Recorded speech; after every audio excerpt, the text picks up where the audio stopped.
pagkakasama at tagumpay magmumula po sa iyo. Ito ang aming panalangin hiling sa pangalan ng Panginoong Hesus, sa pangalan ng Ama, ng Anak at ng Espiritu Santo. Amen. Thank you so much po, Sir Jay. You may now take your seat, everyone. But before that, I would like to acknowledge the presence of our dear sponsors na kasama po natin today. This celebration wouldn't be complete without their presence. So let's all give a big hands to Sir Neil De Leon. Ayan po, palakpakan po natin, Sir. Wave naman po dyan, And of course, si Sir JP Alpio. Si Sir J. Moreno, of course, and si Sir Nathan Q. Ayan, ang mga ninongs natin na mga bro. And of course, I wanted to give this chance na po para sa pag-start na po ng ating ceremony kay Sir Val.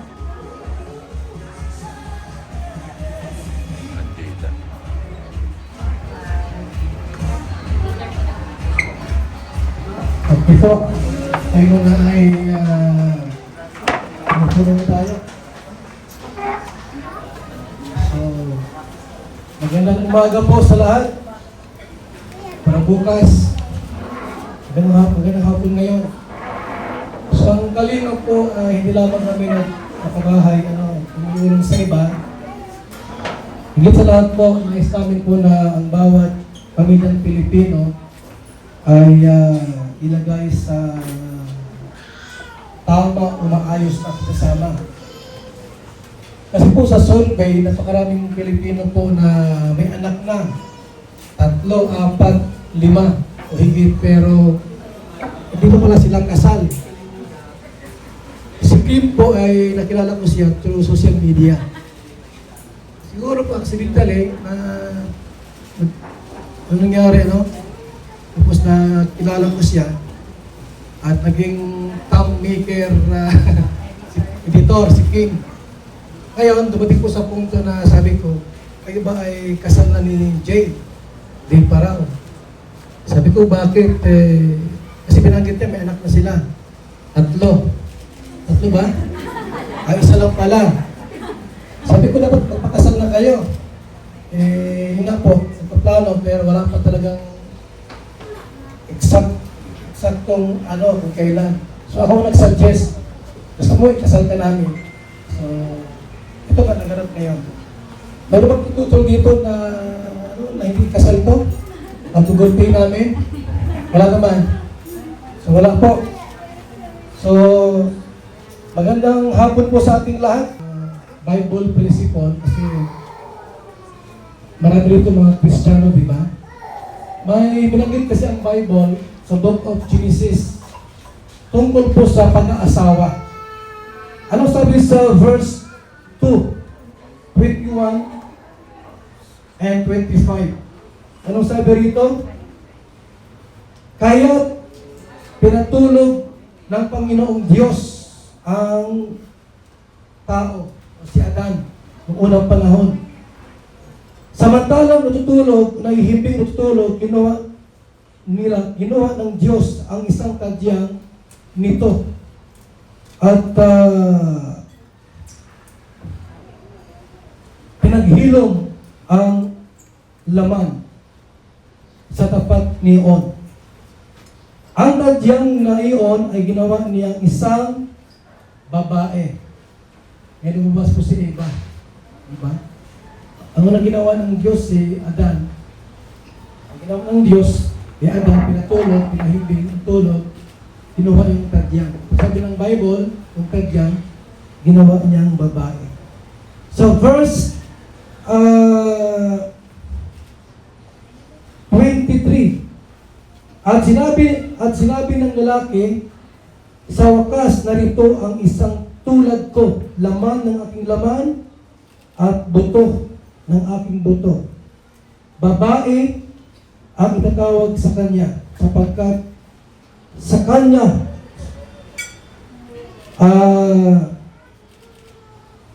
sapagkat sa lalaki siya'y ginuha.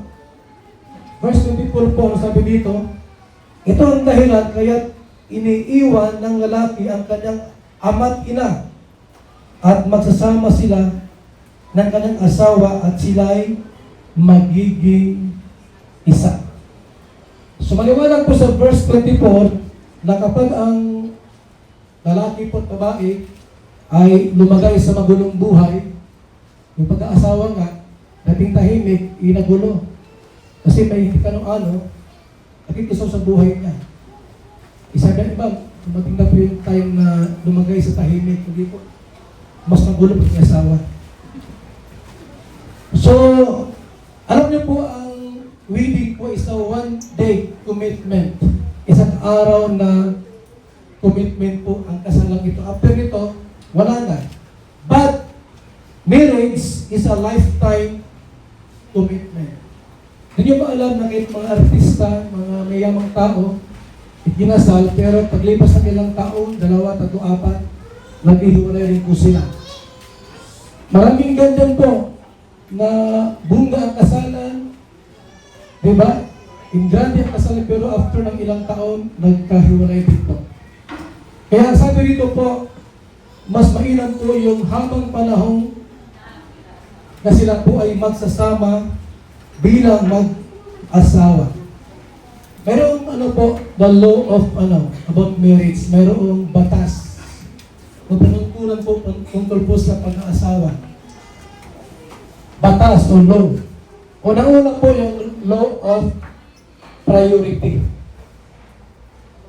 Ano yung law of priority po? Mga kalingap, mga kababayan. Ano sabi sa verse 24? Ito ang dahilan kaya iniwan ng lalaki ang kanyang asawa, ay ang kanyang ama't ina, at magsasama sila ng kanyang asawa at sila'y magiging isa. Ibig sabihin po, ang unang gagawin po ni Jay after ng kasal nito, ang kanyang unang priority po hindi yung kanyang pamilya, kapatid o magulang. Sabi ng Bible, ang unang po niyang prioridad po yung asawa niya na po. Hindi yung pagka nag-sweldo siya, kita niya, bibigay niya sa kapatid, bibigay niya sa magulang. Hindi ganyan. Mas may karapatan po ang asawa niya. Sabi ng Bible, iiwan na po ng lalaki ang magulang at ng babae. Sila ay magkasama sa isang lugar o magkukod ng tahanan. The law of priority. Walang masamang tumulong sa magulang, o sa mga kapatid. Subalit, unahin niyo po yung asawa ninyo. Dapat mataba ang asawa niyo. Maganda. Mapera. Isa yung pagsulto mo, pagsulto ni Jay, pupunta sa kapatid, kaibigan, hindi po ganun. The law of priority. Unahin na po si King. Dapat naging nakamake up lagi yan. Ano sabi po sa Ephesians 5 verse 22? Mga babae, anong sabi dyan? Pasakop kayo sa inyong sariling asawa, asawang lalaki. Tulad ng pasakop ninyo sa Panginoon. So, ibig sabihin po, ang babae po ay dapat pong magpasakop sa kanyang asawang lalaki. Diba sabi doon, ang lalaki po ang head of the family. Si Jay po ang pinaka-head, hindi po ang babae. Verse 25, anong sabi dito sa lalaki? Mga lalaki, mahalin ninyo ang inyong asawa gaya ng pag-ibig ni Kristo sa church o sa iglesia. So si Jay po ay dapat niyang mahal priority po. Pangalawa po, law of position. Ibig sabihin sila po ay mag-asawa na. Verse 24, magsasama sila ng kanyang asawa at sila'y magiging isa. Hindi pwede na kung anong gusto ni Jay, sila ang masusunod. Dapat alam ng asawa niya. At hindi po pwede na anong gusto ni Kay, yan ang gusto niyang mangyari, dapat alam din po ng asawa. lalo oposisyon. Magkatuwang, magkasama. Ano po? Para hahaba po ang kanilang pagmamahala. May 7 bagay po na gusto kong sabihin sa inyo. Sa isang pamilyang mas titibay ang pagsasama. Unang-una, yung katapatan sa isa't isa. Katapatan natin sa asawang lalaki, asawang babae, at pagtitiwala. Hindi masyadong sinusa. Masyadong sinuso. Maraming ganyan, napakasiluso yung babae. May nakausap lang yung lalaki, yung asawa na kasama sa trabaho, abay nagsisilos na agad. Mahalaga yung pagtitiwala. And respeto. Komunikasyon. Laging nakikinig. Commitment and intimacy. Para po humaba ang pagsasama ninyo. Ilang taon na kayo magsama? 9 years na ba? 9 years po, may anak silang isa. Inanak niya? Saan? Ito? Ano ba? Ano po? Pero hindi pa sila kasal. Ngayon, magkasal natin sila. Para maging legal ang kanilang pagsasama. Walang verse po. Hebrew 15 verse 4.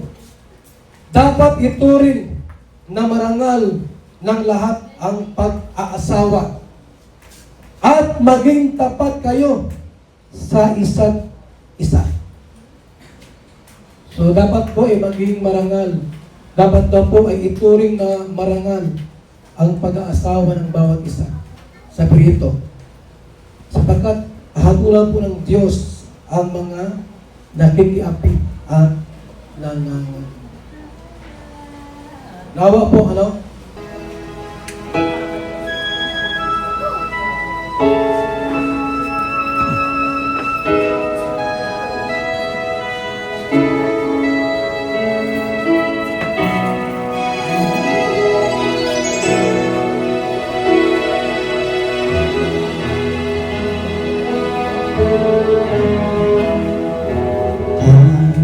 Remember so well the day that you came into my life. You asked for my name. We had the most beautiful smile. My life started to change. I wake up each day feeling alright with you right by my side. Makes me feel things will work out just fine. How did you know I needed someone like you in my life?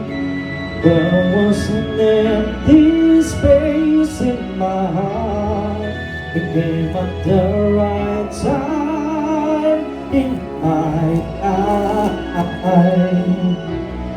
I never forget how you brought the sun to shine in my life and took all the worries and fears that I had.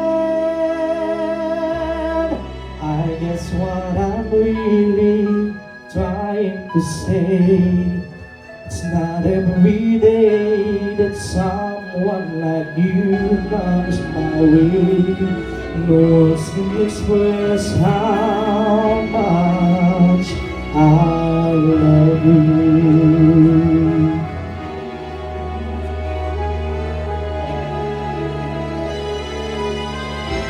How did you know I needed someone like you in my life?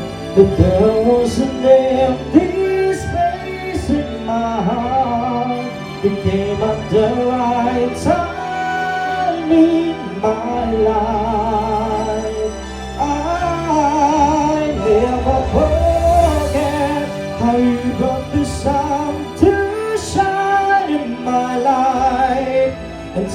walk all the worries and fears that I have. I guess what I'm really trying to say, it's not every day that someone like you comes my way. No words can express how much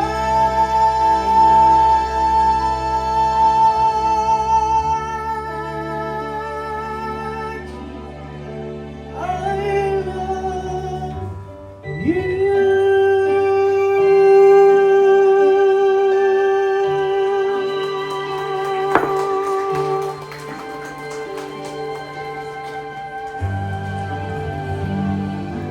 Pag-ibig ba ako po sa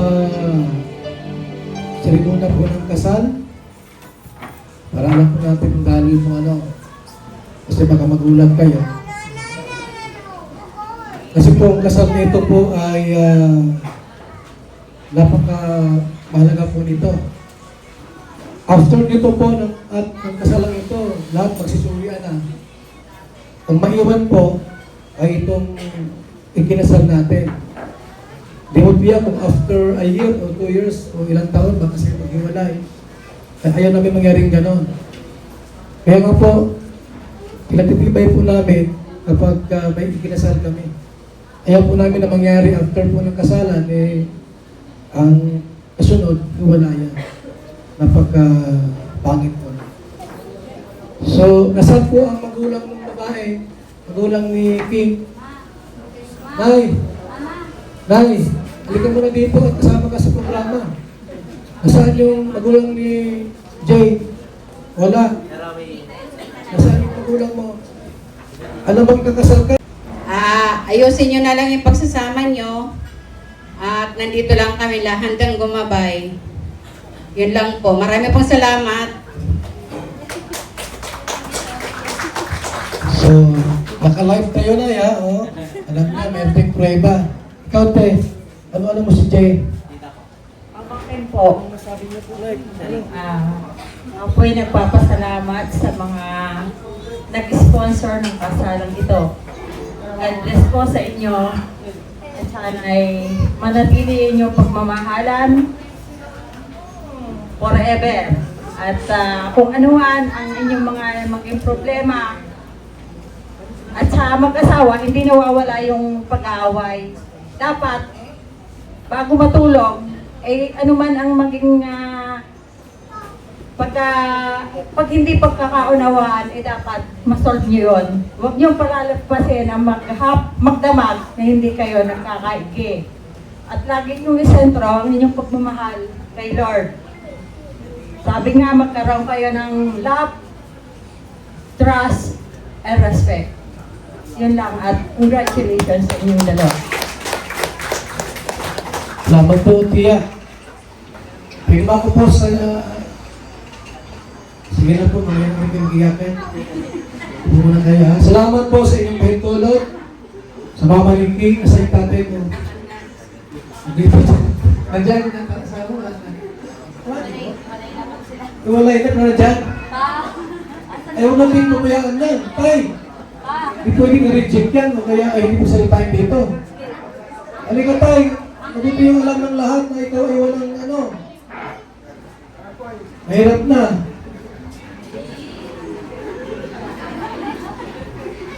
Konti lang. Konti lang. Maging matibay ang pagkasama. Sana maging matibay yung pagsasama niyo. Yung puro-ibig kayo. Salamat tayo, Amalagay ay nagsalita po siya, ano? Okay po, tayo po yung bago po sa seremonya po ng kasal. Ang singsing. Pagdala po yung singsing sa unahan.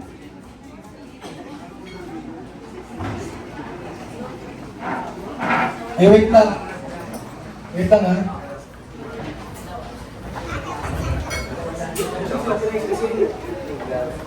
So, pagkanta po yung singsing, ano? And after ng singsing po, pagkanta po yung Bible. Okay? Bilo, cordon, may butis kayo.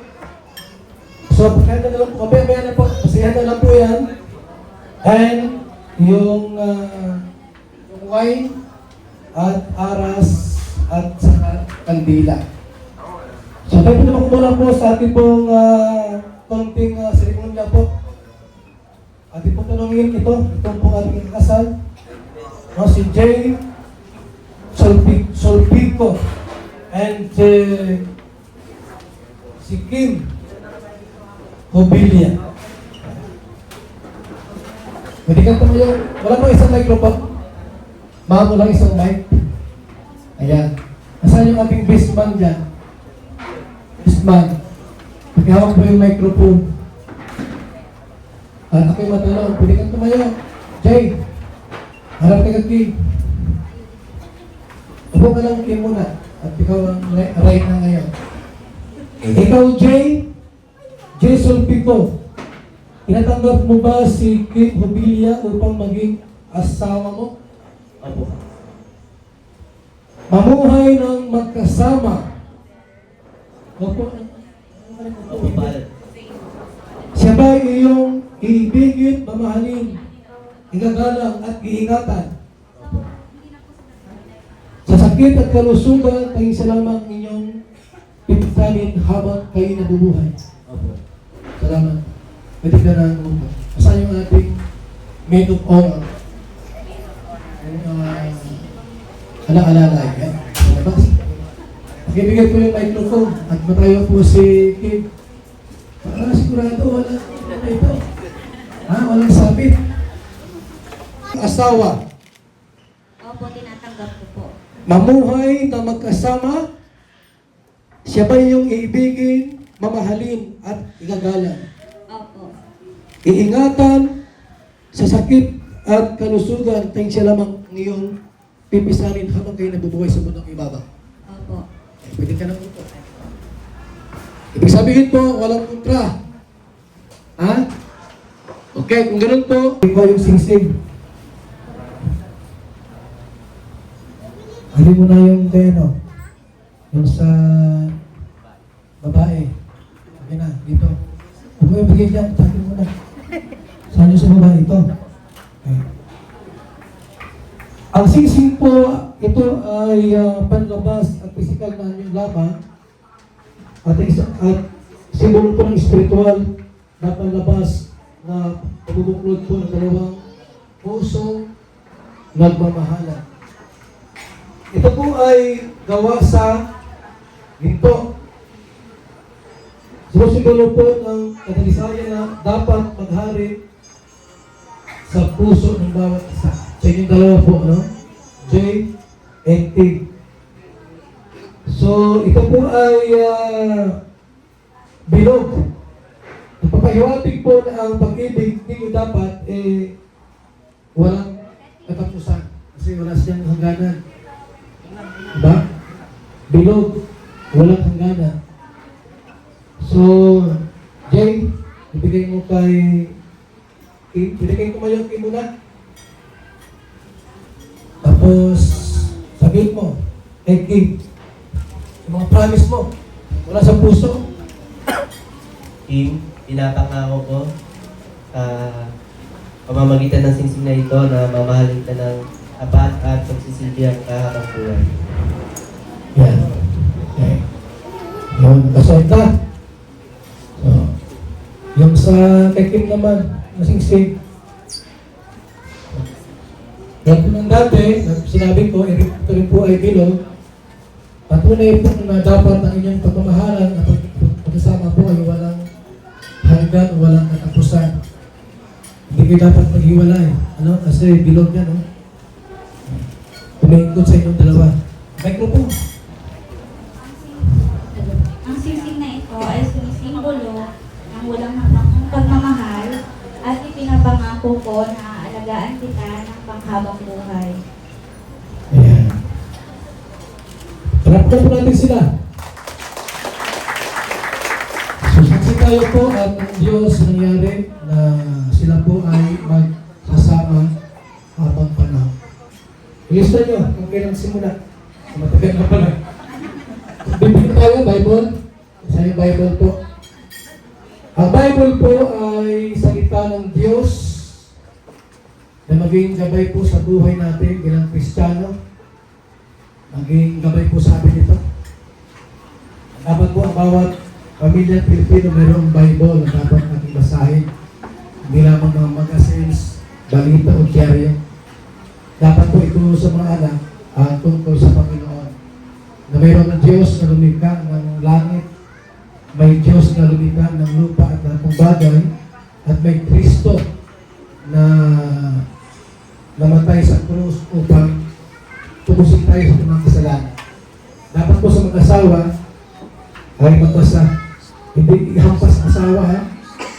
Kasi di ba hinahampas asawa yung Bible? Sa rin na ito, ay yan po lang dapat po maging gabay sa atin to.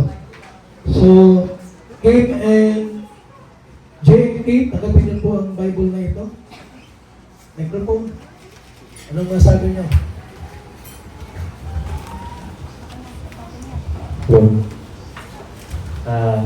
Salamat sa Biblia ito at magiging gabay namin sa pagsasama namin at itong magiging pundasyon namin. Salamat sa Bibliang ito dahil ito yung magsisilbing gabay namin sa pagsasama namin sa habang buhay. Ayan. Okay? Ito mo na kayong umupo. So, may sing-sing na po at may Bible. Dahil pa lang po, matibay na yung ugnayan. Larawan, no, ng bukal sa loob na pagsasakot ng babae sa kanyang asawang lalaki. Sapagkat siya ang ulo ng kanyang bubuing pamilya. Ang lalaki ang tagapagtanggol at mag-iingat sa kanyang asawang babae. So, ang simbolo po ng bilo po ay sagisag ng pagiging isa. So, pwede ba ako sa kordon? May bilo na po, then sa kordon. Saan yung kordon po natin? Ang kordon ay sagisag ng isang relasyong walang pati. Ayan. So, pagkilagay po sa bawat ulo, yan po ay sagisag po ng relasyong walang pati. Walang putol na pagsasama. Tulad ng isang matibay na kordon ay hindi napuputol. Ito ay simbolo ng inyong pangakong pamamahalan magpakailanman. Kami po ni Mrs. 31 years na kami. Maraming nakakasal dito, hiwalay sa asawa. Walang biro. Walang biro, magano kakasal. Pero hiwalay sa asawa. Tapos masabi ka, dapat hindi maghihiwalay, hindi naghiwalay kayo. Kaya ang bunga doon, maghihiwalay din. Salamat po, Lord. Kami mga asawa po ay 31 years na kami nagmamahalan at nag-aaway. Okay lang mga sa mga maghiwalay. So mayroon ng kordon, mayroon ng bilo lahat, may sinisay, may Bible. Kompleto na. Diba? May motis pa tayo. Kasi yung motis po natin. Wala? Sino ang may bitbit ng motis? Makatulog na. Dito ka. Walang partner? Pagkalagay po ang motif, abingan ka ng paliwanag ko bakit yan ang motis nila. Anong kulay ba yan? Yung dapat ng motif, bakit mo kanya kulay? Anong symbolize? Yung color po ng wedding motif namin ay white, nude, and beige. Yung white po ay nagsisimbolize po yon sa katapatan namin sa bawat isa. At yung brown naman ay nagsisimbolo ng pagiging matibay ng aming pagsasama. So, salamat po sa motif po nila. Mga symbolize po na kayo. Huwag mo na ikunin. Ayan. Ipasok mo sa loob. Ayan. Okay. So tayo po ay ano po, sa alak, communion, tawagin po niyan. Holy Communion. Ano sabi sa 1 Corinthians 11:24? Nagpasalamat at pinagpiraso niya iyon at sinabi, ito ang aking katawan na inihandog para sa inyo. So, yung alak din po, uminom ng alak bilang pagpapaano po to remembrance, remember na ginawa ni Jesus doon sa krus ng Kalbaryo. So, yan ay Sarah. Ibigay mo kay King. Tapos yung isa naman kay Jay. Microphone. Sige na, okay na. Pwede na mag-room. Hindi mo muna. So, yan. Salamat po. At sa palakpakan po, mga kapatid. Ang dami kong pinigay. Malasig yan. Ha? Okay? So, pakitanggal lang po ang motif. Next, ang kordon at ang belo. After niyan, tawagin natin muna yung isa po sa mga ninong at ninang. Isang ninong at isang ninang po para ipagpili natin sila. Sa ninong, si Pastor Jim na lang. Sa ninang, sino? Si Tis Tanido at Miss Senior na yan. Sir, sige lang. Load lang muna kayo. Pag-pray sila. Kung ipanalangin si Jay at saka si Kimberly na kung saan po ay nag-iisang dibdib po sa oras na ito. Panginoon, muli marami pong salamat. Panalangin po namin si Jay at saka si Kimberly ay iyong pagpalain. Ang mga minimithi, ninanais, alam pong puso ay bigyan mo po ng katugunan at kasagutan. Pagpalain mo po, Panginoon, silang mag-asawa. Marami pong salamat sa pangalan ni Jesus. Amen. Amen. Dakilat, makapangyarihan Diyos na buhay, salamat po God sa hapon ito, sa mag-asawang ito, Panginoon, na pinagbuklod mo. Ang buhay nila, Panginoon, ay inyong pagpalain, financial, physical, and spiritual, at lumamig pa, Panginoon, ang kanilang pagsasama, at bigyan mo pa po sila ng maraming anak ayon sa gusto po nila, Panginoon. At sa mga nakapaligid dito, Panginoon, ay saksi, Panginoon, na tumibay pa ang kanilang pagsasama. Salamat po, Panginoon Jesus, sa pangalan. Amen. Okay, pwede na kayong umupo muna. Tayo dumako po sa aras. Aras. Sino may bit-bit ng aras? Baby. Okay, yan. Ang aras ay simbolo po ng pagpapala. Ito. May mga barya sa loob. No? Ecclesiastes 10 verse 19. Ang pagkain ay nagdudulot ng kasiyahan at nagpapasaya sa buhay ng tao. Ito'y mabibili lahat ng salapi. Alam niyo po itong aras, alam mo itong kwenta. Kasi pag alis nila, ibalik doon sa inarkilahan. Alam niyo po, sa lahat ng ikinasal ko, pati ako nagbibigay ng totoong pera. Hindi lang aras ang makita niyo. Totoong pera po talaga. Depende sa inyong kaya po. Kung kayo magbigay ng 500, 100 lang, anong problema yun? Pag medyo mayabang-yabang ka, 10,000, bigay mo na. Opo, kasi kung after nito, wala silang bigpit na pera, saan mag-hotel yun? Walang pambayad. May utang pa sila. Oo. So gawin natin ngayon realidad, totoo, na magbigay ng pera sa kanila. Bilang pasimula. Ako, mayroon naman kong nilagay yun. Mga 10,000 to. Alam po, mayroon kami sobrang ganito, bilang panimula po ng ilang pagsasama.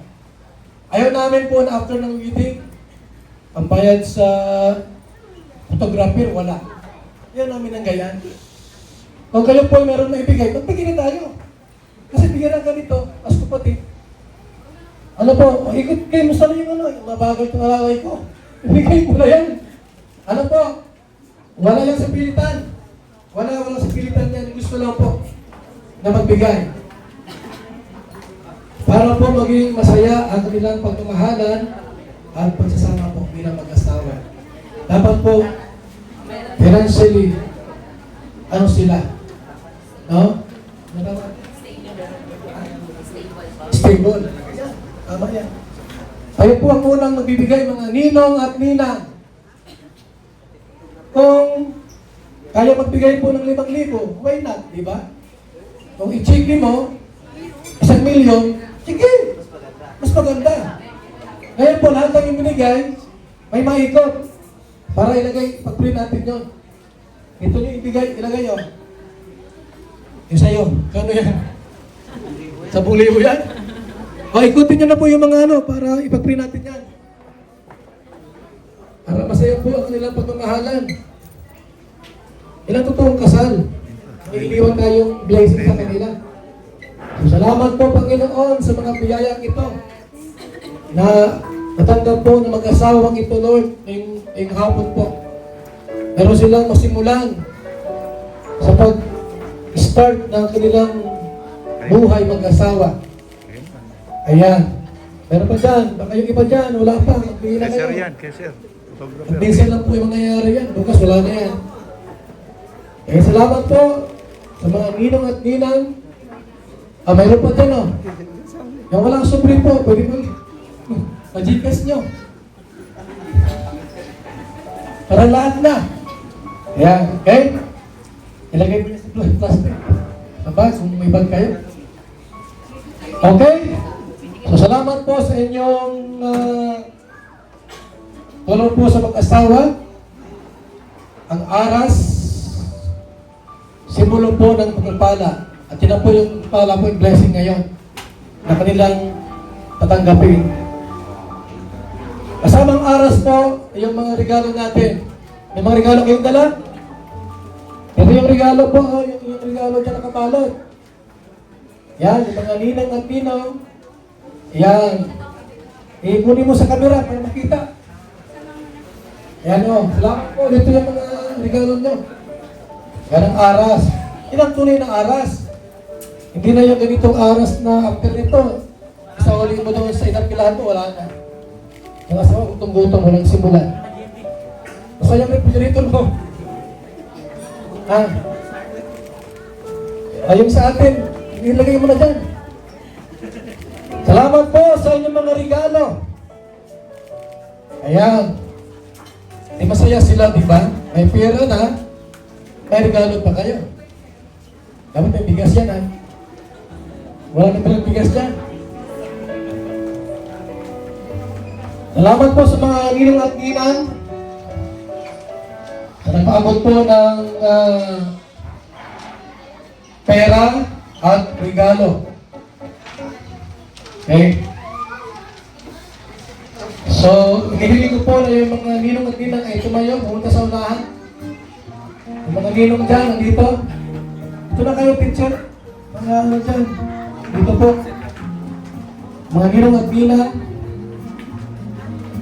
So, makilala niyo po yung inyong mga kumparit-kumari.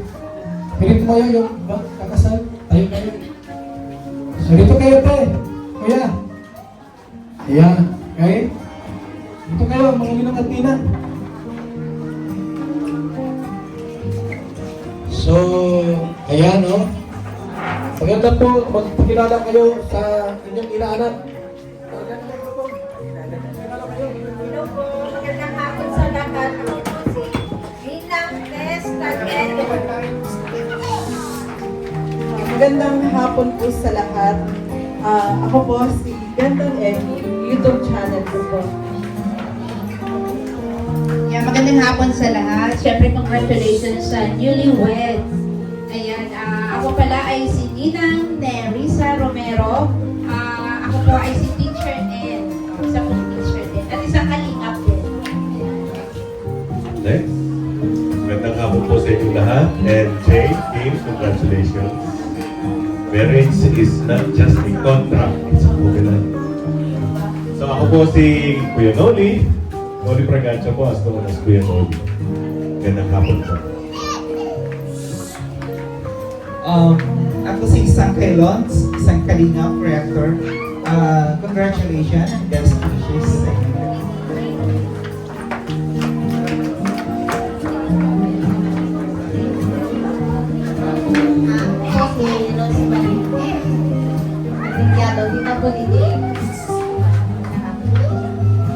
Hello, best wishes.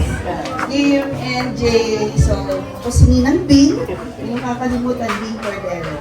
Best wishes, congratulations. Sige, tayo ko yung ating best man, at saka yung ating maid of honor. O yan, sabi sila papipirmahin dito. Pirma sila lahat, mga yung magbilang. Hanapin yung mga pangalan ko dyan, nandiyan lang kasunod natin yung mga pangalan. Itagay ko po na muna, ano po, para mas, ano kayo, yung ilang po, kayo na ba yun? Hindi lang isang pipirmahan niyo po.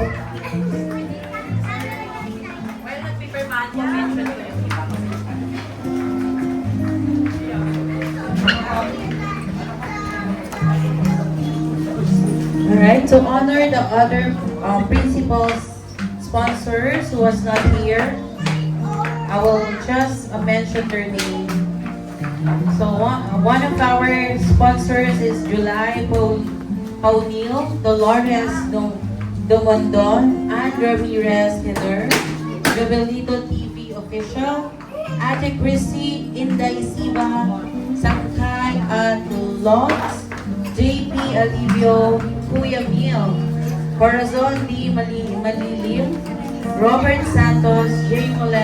Morelo, Tess Tenedo, Nerissa Romero, Emeline Macarilaw, Kuya Nori, Sherry F. Ondes, Kuya Potpot, Nathan Cute Love, Angie Divera, Dr. Love, Laila Guerrero, TV, Mylene Quinto, Glo Dulay, Banat Bagsip, Angie Pangan, Arlene O'Neill, Janet C. Salazar,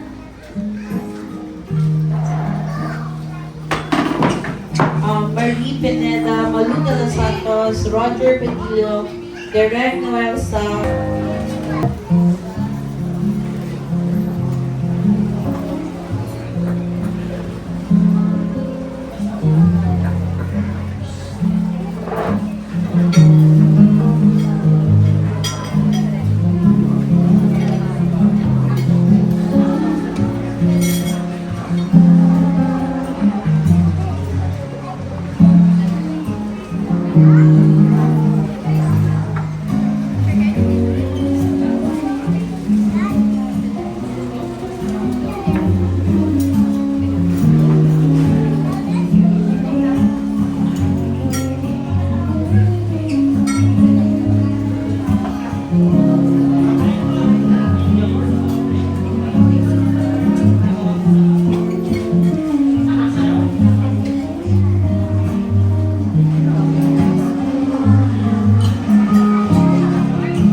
Meron pa po bang papirmahan after? Or okay na po? Okay na.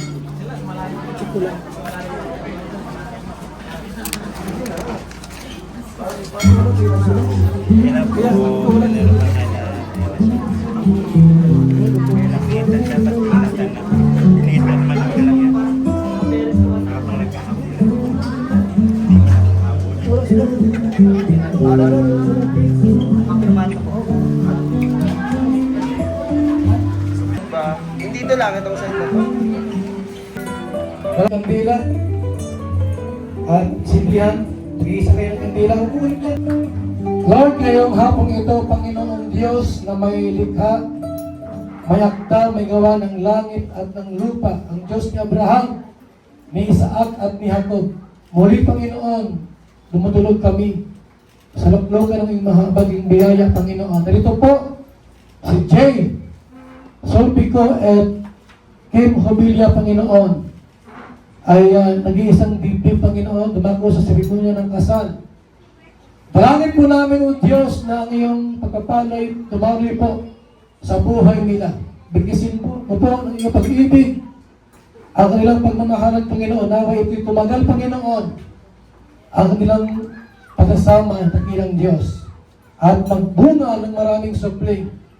Salamat po, we release blessing after blessing in the name of Jesus. Amen. At mula sa Kalingap Community Church and Charis Basilican Church at sa kapangyarihan na mula sa bansang Pilipinas, ay ang pong pinapahayag at dinideklara na si Kim Hobilia Solpico and J. Solpico ay mag-asawa na! Yeah!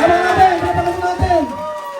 Sila po ngayon ay pinagtibay mula ngayon pong araw nito po, December 28, sila po ay ganap na at tunay ng mag-asawa! Yay! Congratulations! Siyempre, mayroong kiss na bride dyan. Pwedeng wala. Although na marami ng kiss na bride dyan, ito ang pinaka-original. Legit na halik mula kay Kim at kay, siyempre, sa kanyang asawa na si Jay. Dapat mga isang oras yan. Ayan na! Picture! Picture! Woo! Grabe! Ayan! So, salamat po sa inyong dalawa. Nawa ang Diyos ang bahalang magbigay ng blessing. Mag-iingat sa inyong pagsasama. Till deep do us part. Walang iwanan at walang susuko sa inyong dalawang nagmamahalan. Maraming salamat po sa mga ninong at ninang at sa lahat po. God bless sa ating lahat. Okay? O ma'am, sinagpart tayo. Baka may gusto mayaw dyan.